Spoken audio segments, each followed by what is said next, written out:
I believe what I'm about to disclose.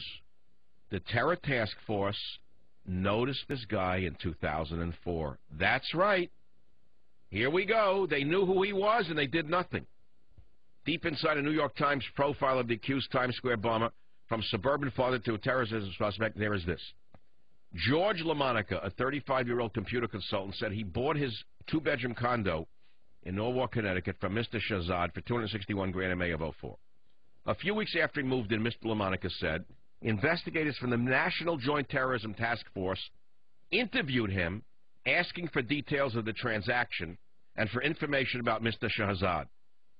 It struck Mr. LaMonica as unusual, but he said detectives told him they were simply checking everything out. So, the article goes on by Byron York. It says, in recent terrorism cases, the Fort Hood shooting and the attempted Christmas Day bombing, we learned that authorities knew about the perpetrators before the attacks took place. He goes on and says it seems reasonable to guess that given Faisal Shahzad's background, his travel patterns, his communications habits and association, the authorities knew something about him too. Yet some news organizations are reporting that so-called U.S. authorities knew nothing, absolutely nothing about Shahzad.